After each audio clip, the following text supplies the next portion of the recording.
Hey children, today in this video we will revise poetic device. Here I have revised two poems. One is On Killing the Tree by G.V. Patel and Walrus and the Carpenter by Lewis Carroll. I would recommend you to keep your textbooks with you while seeing this video. On Killing a Tree by G.V. Patel. So I have said this many times, like before going into the poetic device, before writing the poetic device, the first thing you have to identify is rhyming scheme, which is very easy to identify. So if there is no rhyming scheme, so this poem is not having any particular rhyming scheme. So you will write it as no rhyme scheme is there in the poem. It is written in free verse. There is no rhyme or rhythm here. Yes. Next, metaphor.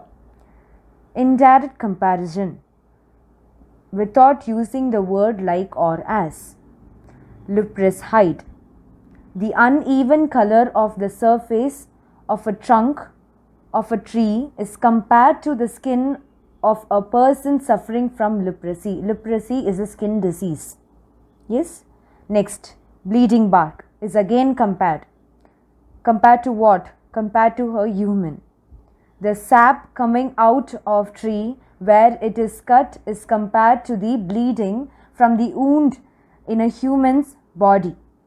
Yes, that is why it is called as bleeding bark.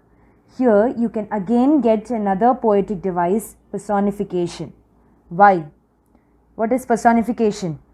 Transferring human qualities to an inanimate object. Okay, what has been done here?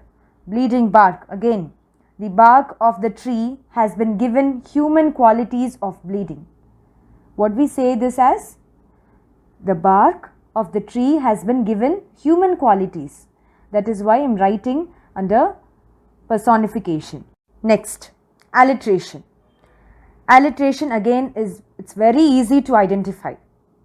Listen, repetition of the consonant sound in two or more closely places words. What do you mean by that? Listen, bleeding bark. B is the consonant sound here. White and wet. Again, W is the consonant sound here. White and wet. Next, repetition. Repetition is using a word, phrase or clause a number of times with the purpose of empathizes or to provide unity to the poem. The root is to be pulled out of the anchoring earth. It is to be roped tight and pulled out, snapped out or pulled out entirely out from the earth cave. So what you have to write? Here the poet uses pulled out and out again and again to emphasize the effort involved in uprooting a tree and exposing its roots. So, this much effort has been put to uproot a tree. That's why he is again and again repeating the same word, pulled out. It shows that the root of the tree is deeply fixed into the earth. Walrus and the Carpenter by Lewis Carroll. So here, first I am writing the rhyming scheme.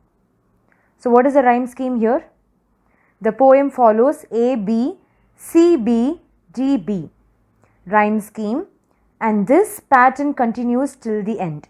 So this poem has a rhyme scheme. So you have to write the rhyme scheme. Next, stanza. This poem is also having a stanza. What is a stanza? A stanza is formed of more than one line or verse. This is long narrative poem with 18 stanzas. Each stanza has 6 lines in it. So what is a 6-line stanza called? It has a precise name. I've already told you this. It has a precise name. Every stanza has a precise name. So what kind of name is that? Sestet. A sestet is a 6-lined stanza. Here each stanza is sestet. Now next comes personification. What is personification? I already said you that personification is giving human qualities to an inanimate object. So what is the personification here in this poem? The moon was shining sulkily because she thought the sun had got no business to be there. So what is that she? The moon has been described as a woman. So human qualities of a human is been given to a moon. The moon was shining sulkily because she thought the sun had got no business to be there. Next, alliteration. What is alliteration? Alliteration is the repetition of consonant sound in the same line in quick succession.